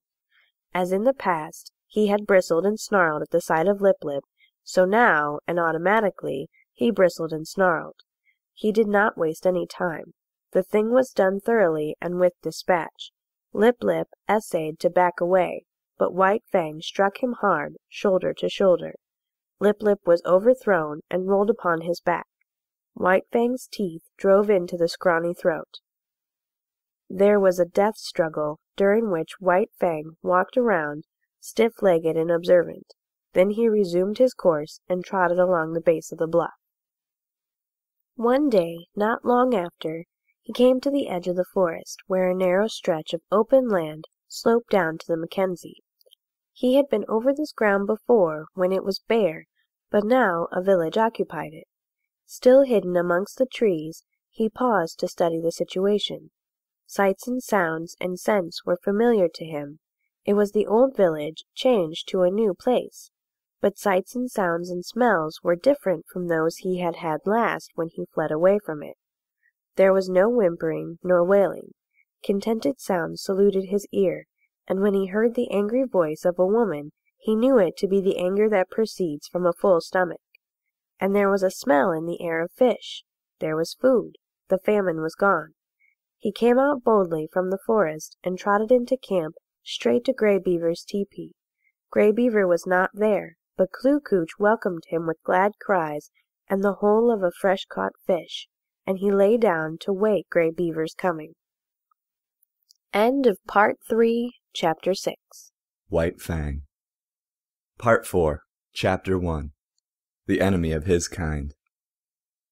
Had there been in White Fang's nature any possibility, no matter how remote, of his ever coming to fraternize with his kind, such possibility was irretrievably destroyed when he was made leader of the sled team. For now the dogs hated him for the extra meat bestowed upon him by Mitza, hated him for all the real and fancied favors he had received, hated him for that he fled always at the head of the team, his waving brush of a tail and his perpetually retreating hindquarters forever maddening their eyes. And White Fang just as bitterly hated them back. Being sled leader was anything but gratifying to him. To be compelled to run away before the yelling pack, every dog of which for 3 years he had thrashed and mastered, was almost more than he could endure. But endure it he must, or perish, and the life that was in him had no desire to perish out. The moment Mitza gave his order for the start, that moment the whole team, with eager, savage cries, sprang forward at White Fang. There was no defense for him. If he turned upon them, Mitza would throw the stinging lash of the whip into his face. It only remained to him to run away. He could not encounter that howling horde with his tail and hindquarters. These were scarcely fit weapons with which to meet the many merciless fangs. So run away he did, violating his own nature and pride with every leap he made, and leaping all day long. One cannot violate the promptings of one's nature without having that nature recoil upon itself. Such a recoil is like that of a hair made to grow out from the body, turning unnaturally upon the direction of its growth and growing into the body, a rankling, festering thing of hurt. And so with White Fang. Every urge of his being impelled him to spring upon the pack that cried at his heels. But it was the will of the gods that this should not be, and behind the will, to enforce it, was the whip of caribou gut with its biting 30-foot lash. So White Fang could only eat his heart in bitterness, and develop a hatred and malice commensurate with the ferocity and indomitability of his nature. If ever a creature was the enemy of its kind, White Fang was that creature. He asked no quarter, gave none. He was continually marred and scarred by the teeth of the pack, and as continually he left his own marks upon the pack. Unlike most leaders, who, when camp was made and the dogs were unhitched, huddled near to the gods for protection, White Fang disdained such protection. He walked boldly about the camp, inflicting punishment in the night for what he had suffered in the day. In the time before he was made the leader of the team, the pack had learned to get out of his way. But now it was different. Excited by the day-long pursuit of him, swayed subconsciously by the incessant iteration on their brains of the sight of him fleeing away, mastered by the feeling of mastery enjoyed all day, the dogs could not bring themselves to give way to him. When he appeared amongst them, there was always a squabble. His progress was marked by a snarl and snap and growl. The very atmosphere he breathed was surcharged with hatred and malice, and this but served to increase the hatred and malice within him. When Mitsa cried out his command for the team to stop, White Fang obeyed. At first this caused trouble for the other dogs. All of them would spring upon the hated leader only to find the tables turned. Behind him would be Mitsa, the great whip, singing in his hand, so the dogs came to understand that when the team stopped by order, White Fang was to be let alone. But when White Fang stopped without orders, then it was allowed them to spring upon him and destroy him if they could. After several experiences, White Fang never stopped without orders. He learned quickly. It was in the nature of things that he must learn quickly if he were to survive the unusually severe conditions under which life had vouchsafed him. But the dogs could never learn the lesson to leave him alone in camp. Each day pursuing him and crying defiance at him, the lesson of the previous night was erased, and that night would have to be learned over again to be as immediately forgotten. Besides, there was a greater consistence in their dislike of him. They sensed between themselves and him a difference of kind, cause sufficient in itself for hostility. Like him, they were domesticated wolves, but they had been domesticated for generations. Much of the wild had been lost, so that to them the wild was the unknown, the terrible, the ever-menacing, and ever-warring. But to him, in appearance and action and impulse, still clung the wild. He symbolized it, was its personification, so that when they showed their teeth to him, they were defending themselves against the powers of destruction that lurked in the shadows of the forest and in the dark beyond the campfire. But there was one lesson the dogs did learn, and that was to keep together. White Fang was too terrible for any of them to face single-handed. They met him with the mass formation. Otherwise, he would have killed them one by one in a night. As it was, he never had a chance to kill them. He might roll a dog off its feet, but the pack would be upon him before he could follow up and deliver the deadly throat stroke. At the first hint of conflict, the whole team drew together and faced him. The dogs had quarrels among themselves, but these were forgotten when trouble was brewing with White Fang. On the other hand, try as they would, they could not kill White Fang. He was too quick for them, too formidable, too wise. He avoided tight spaces, and always backed out of it when they barefaced to surround him. While as for getting him off his feet, there was no dog among them capable of doing the trick. His feet clung to the earth with the same tenacity that he clung to life. For that matter, life and footing were synonymous in this unending warfare with the pack, and none knew it better than White Fang. So he became the enemy of his kind, domesticated wolves that they were, softened by the fires of man, weakened in the sheltering shadow of man's strength. White Fang was bitter and implacable. The clay of him was so molded. He declared a vendetta against all dogs, and so terribly did he live this vendetta, the gray beaver, fierce savage himself, could not but marvel at White Fang's ferocity. Never, he swore, had there been the like of this animal, and the Indians in the strange villages swore likewise when they considered the tale of his killings amongst their dogs. When White Fang was nearly 5 years old, Gray Beaver took him on another great journey, and long remembered was the havoc he worked amongst the dogs of the many villages along the Mackenzie, across the Rockies, and down the Porcupine to the Yukon. He reveled in the vengeance he wreaked upon his kind. They were ordinary, unsuspecting dogs. They were not prepared for his swiftness and directness, for his attack without warning. They did not know him for what he was, a lightning flash of slaughter. They bristled up to him stiff-legged and challenging, while he, wasting no time on elaborate preliminaries, snapping into action like a steel spring, was at their throats, and destroying them before they knew what was happening, and while they were yet in the throes of surprise. He became an adept at fighting. He economized. He never wasted his strength, never tussled. He was in too quickly for that, and if he missed, was out again too quickly. The dislike of the wolf for close quarters was his to an unusual degree. He could not endure a prolonged contact with another body. It smacked of danger. It made him frantic. He must be away, free, on his own legs, touching no living thing, It was the wild still clinging to him, asserting itself through him. The feelings had been accentuated by the Ishmaelite life he had led from his puppyhood. Danger lurked in contacts. It was the trap, ever the trap, the fear of it lurking deep in the life of him, woven into the fiber of him. In consequence, the strange dogs he encountered had no chance against him.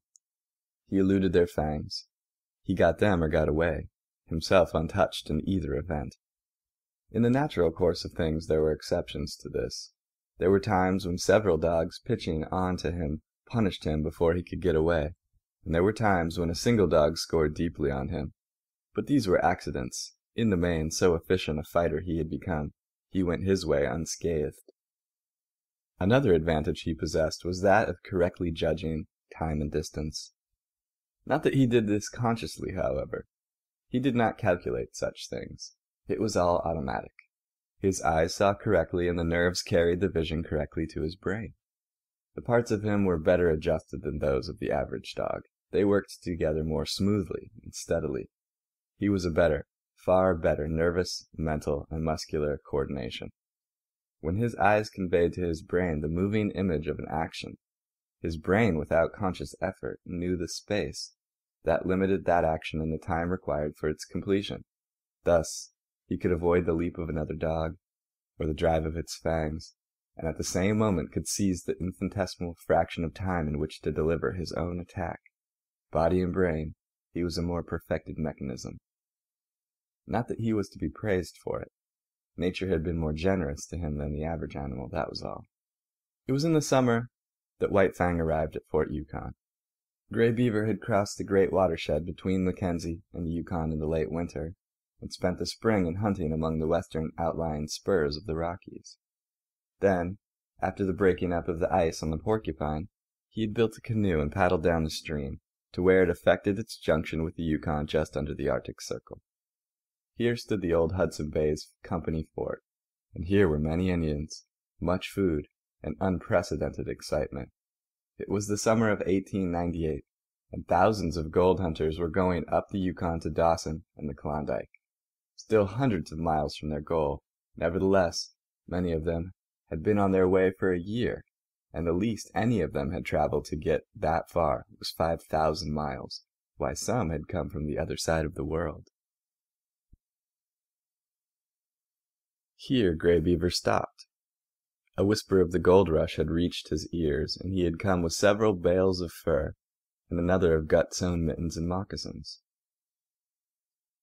He would not have ventured so long a trip had he not expected generous profits, but what he had expected was nothing to what he realized. His wildest dreams had not exceeded 100% profit. He made 1,000%, and like a true Indian he settled down to trade carefully and slowly, even if it took all summer and the rest of winter to dispose of his goods. It was at Fort Yukon that White Fang saw his first white men. As compared with Indians he had known, they were to him another race of beings, a race of superior gods.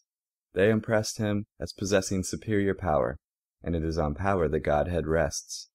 White Fang did not reason it out, did not in his mind make the sharp generalization that the white gods were more powerful. It was a feeling, nothing more, and yet none the less potent. As in his puppyhood, the looming bulks of the teepees man-reared had affected him as manifestations of power, so was he affected now by the houses and the huge fort, all of massive logs. Here was power. Those white gods were strong. They possessed greater mastery over matter than the gods he had known, most powerful among which was Gray Beaver. And yet Gray Beaver was as a child god among these white-skinned ones. To be sure, White Fang only felt these things. He was not conscious of them. Yet it is upon feeling more often than thinking that animals act, and every act White Fang now performed was based upon the feeling that the white men were the superior gods. In the first place, he was very suspicious of them. There was no telling what unknown terrors were theirs, what unknown hurts they could administer. He was curious to observe them, fearful of being noticed by them. For the first few hours, he was content with slinking around and watching them from a safe distance. Then he saw that no harm befell the dogs that were near to them, and he came in closer. In turn, He was an object of great curiosity to them. His wolfish appearance caught their eyes at once, and they pointed him out to one another. This act of pointing put White Fang on his guard, and when they tried to approach him, he showed his teeth and backed away. Not one succeeded in laying a hand on him, and it was well that they did not. White Fang soon learned that very few of these gods, not more than a dozen, lived at this place. Every 2 or 3 days a steamer, another and colossal manifestation of power, came into the bank and stopped for several hours. The white men came from off these steamers and went away on them again. There seemed untold numbers of these white men. In the first day or so he saw more of them than he had seen Indians in all his life, and as the days went by, they continued to come up the river, stop, and then go on up the river out of sight. But if the white gods were all powerful, their dogs did not amount to much. This White Fang quickly discovered by mixing with those that came ashore with their masters. They were irregular shapes and sizes. Some were short-legged, too short. Others were long-legged, too long. They had hair instead of fur, and a few had very little hair at that. And none of them knew how to fight. As an enemy of his kind, it was in White Fang's province to fight with them. This he did, and he quickly achieved for them a mighty contempt.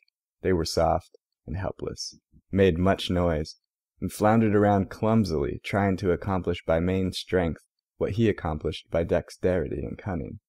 They rushed, bellowing at him. He sprang to the side. They did not know what had become of him, and in that moment he struck them on the shoulder, rolling them off their feet and delivering his stroke at the throat. Sometimes this stroke was successful, and a stricken dog rolled in the dirt to be pounced upon and torn to pieces by the pack of Indian dogs that waited. White Fang was wise. He had long since learned that the gods were made angry when their dogs were killed. The white men were no exception to this. So he was content when he had overthrown and slashed wide the throat of one of their dogs to drop back and let the pack go in and do the cruel finishing work. It was then that the white men rushed in, visiting their wrath heavily on the pack, while White Fang went free. He would stand off a little distance and look on while stones, clubs, axes, and all sorts of weapons fell upon his fellows. White Fang was very wise.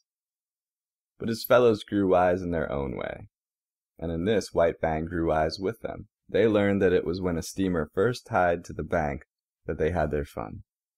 After the first 2 or 3 strange dogs had been downed and destroyed, the white men hustled their own animals back on board, and wreaked savage vengeance on the offenders. One white man, having seen his dog, a setter, torn to pieces before his eyes, drew a revolver. He rapidly fired 6 times, and 6 of the pack lay dead or dying, another manifestation of power that sank deep into White Fang's consciousness. White Fang enjoyed it all. He did not love his kind, and he was shrewd enough to escape hurt himself. At first the killing of the white men's dogs had been a diversion. After a time it became his occupation. There was no work for him to do. Grey Beaver was busy trading and getting wealthy, so White Fang hung around the landing with a disreputable gang of Indian dogs, waiting for steamers. With the arrival of a steamer, the fun began. After a few minutes, by the time the white men got over their surprise and the gang scattered, the fun was over until the next steamer should arrive. But it can scarcely be said that White Fang was a member of the gang. He did not mingle with it, but remained aloof, always himself, and was even feared by it. It is true he worked with it. He picked the quarrel with the strange dog while the gang waited, and when he had overthrown the strange dog, the gang went in to finish it. But it is equally true that he then withdrew, leaving the gang to receive the punishment of the outraged gods. It did not require much exertion to pick these quarrels. All he had to do when the strange dogs came ashore was to show himself. When they saw him, they rushed for him. It was their instinct. He was the wild, the unknown, the terrible, the ever-menacing, the thing that prowled in the darkness around the fires of the primeval world, when they, cowering close to the fires, were reshaping their instincts, learning to fear the wild out of which they had come, and which they had deserted and betrayed. Generation by generation down all the generations had this fear of the wild been stamped into their natures. For centuries the wild had stood for terror and destruction, and during all this time free license had been theirs from their masters to kill the things of the wild. In doing this, they had protected both themselves and the gods whose companionship they shared. And so, fresh from the soft southern world, these dogs trotting down the gangplank and out upon the Yukon shore had but to see White Fang to experience the irresistible impulse to rush upon him and destroy him. They might be town-reared dogs, but the instinctive fear of the wild was theirs just the same. Not alone with their own eyes did they see the wolfish creature in the clear light of day standing before them. They saw him with the eyes of their ancestors, and by their inherited memory they knew White Fang for the wolf, and they remembered the ancient feud. All of which served to make White Fang's days enjoyable. If the sight of him drove these strange dogs upon him, so much the better for him, so much the worse for them. They looked upon him as legitimate prey, and as legitimate prey he looked upon them. Not for nothing had he first seen the light of day in a lonely lair and fought his first fights with the ptarmigan, the weasel, and the lynx, and not for nothing had his puppyhood been made bitter by the persecution of Lip Lip and the whole puppy pack. It might have been otherwise, and he would have been otherwise. Had Lip Lip not existed, he would have passed his puppyhood with the other puppies and grown up more dog-like and with more liking for dogs. Had Grey Beaver possessed the plummet of affection and love, he might have sounded the deeps of White Fang's nature and brought up to the surface all manner of kindly qualities. But these things had not been so. The clay of White Fang had been molded until he became what he was, morose and lonely, unloving and ferocious, the enemy of all his kind. This is the end. Part 4, Chapter 1, read by Jason Skinner in Sonoma, California. White Fang by Jack London. Part 4, Chapter 2, The Mad God. A small number of white men lived in Fort Yukon. These men had long been in the country. They called themselves sourdoughs, and took great pride in so classifying themselves. For other men new in the land, they felt nothing but disdain. The men who came ashore from the steamers were newcomers. They were known as chacacos, and they always wilted at the application of this name. They made their bread with baking powder. This was the invidious distinction between them and the sourdoughs, who, forsooth, made their bread from sourdough, because they had no baking powder. All of which is neither here nor there. The men in the fort disdained the newcomers and enjoyed seeing them come to grief. Especially did they enjoy the havoc worked amongst the newcomers' dogs by White Fang and his disreputable gang. When a steamer arrived, the men of the fort made it a point always to come down to the bank and see the fun. They looked forward to it with as much anticipation as did the Indian dogs, while they were not slow to appreciate the savage and crafty part played by White Fang. But there was one man against them who particularly enjoyed the sport. He would come running at the first sound of a steamboat's whistle, and when the last fight was over and White Fang and the pack had scattered, he would return slowly to the fort, his face heavy with regret. Sometimes, when a soft Southland dog went down shrieking at the death cry under the fangs of the pack, this man would be unable to contain himself, and would leap into the air and cry out with delight. And always he had a sharp and covetous eye for White Fang. This man was called Beauty by the other men of the fort. No one knew his first name, and in general he was known in the country as Beauty Smith. But he was anything save a beauty.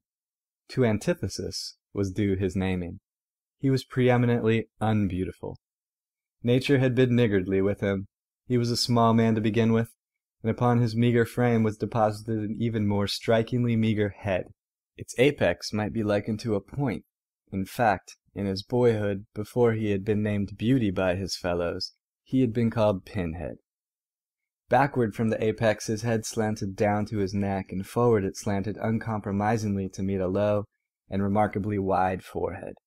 Beginning here, as though regretting her parsimony, nature had spread his features with a lavish hand. His eyes were large, and between them was the distance of 2 eyes.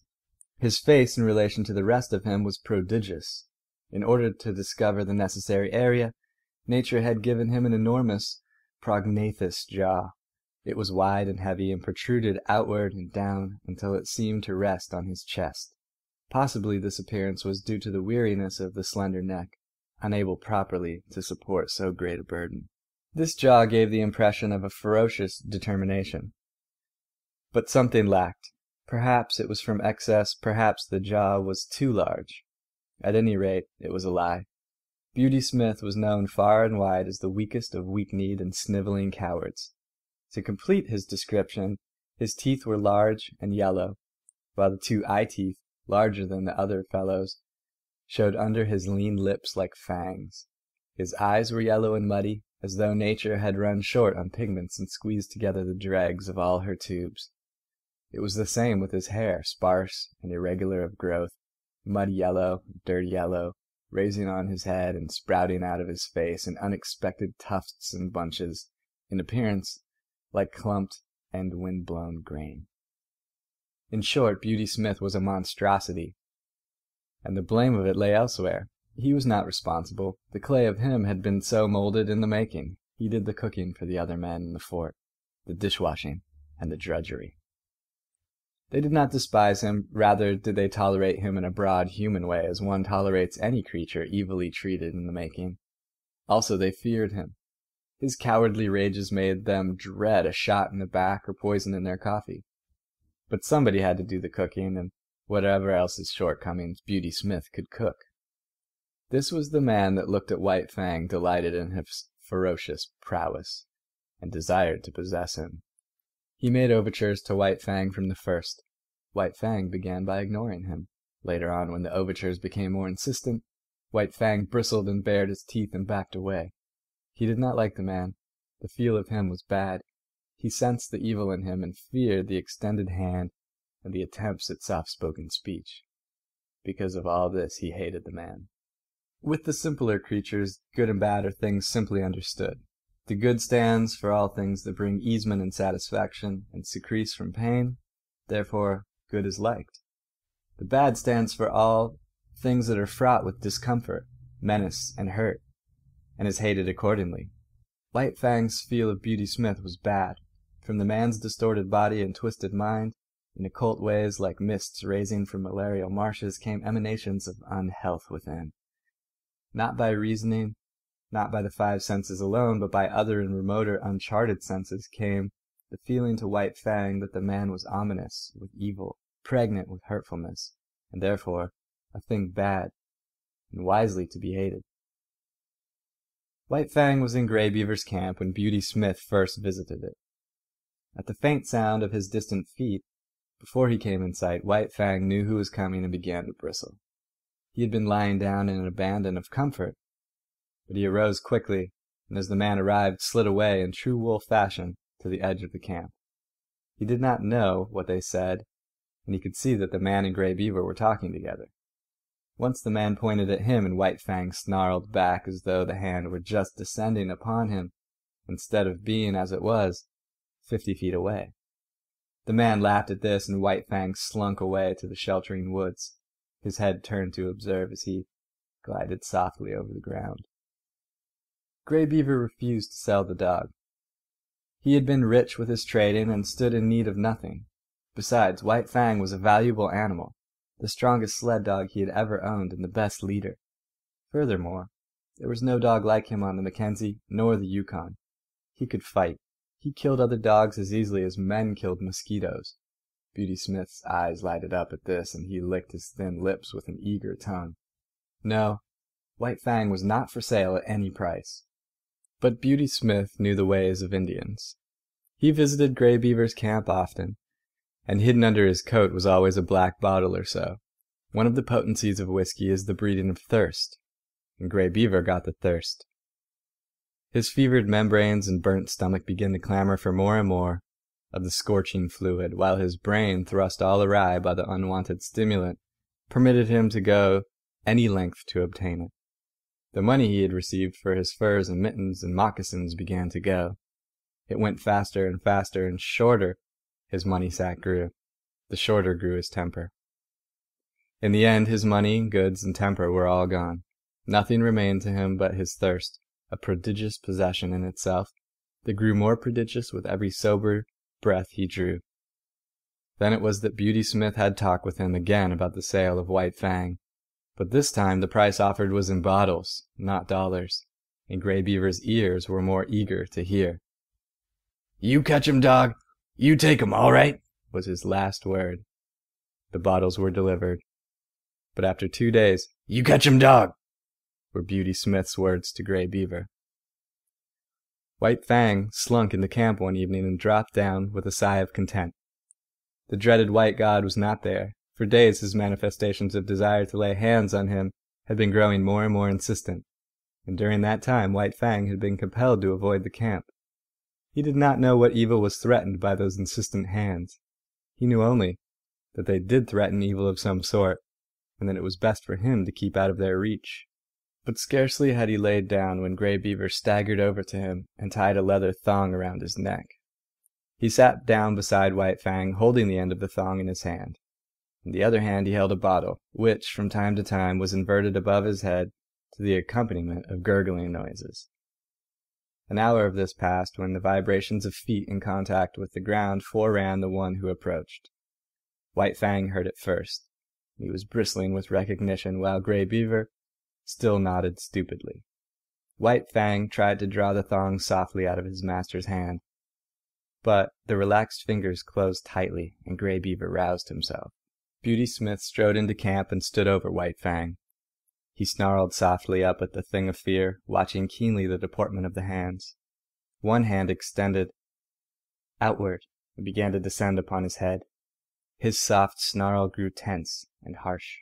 The thing continued slowly to descend while he crouched beneath it, eyeing it malignantly, his snarl growing shorter and shorter as with quickening breath it approached its culmination. Suddenly he snapped, striking with his fangs like a snake. The hand was jerked back, and the teeth came together emptily with a sharp click. Beauty Smith was frightened and angry. Grey Beaver clouded White Fang alongside the head so that he cowered down close to the earth in respectful obedience. White Fang's suspicious eyes followed every movement. He saw Beauty Smith go away and return with a stout club. Then the end of the thong was given over to him by Grey Beaver. Beauty Smith started to walk away. The thong grew taut. White Fang resisted it. Grey Beaver clouded him right and left to make him get up and follow. He obeyed, but with a rush, hurling himself upon the stranger who was dragging him away. Beauty Smith did not jump away. He had been waiting for this. He swung the club smartly, stopping the rush midway and smashing White Fang down upon the ground. Grey Beaver laughed and nodded approval. Beauty Smith tightened the thong again, and White Fang crawled limply and dizzily to his feet. He did not rush a second time. One smash from the club was sufficient to convince him that the white god knew how to handle it, and he was too wise to fight the inevitable.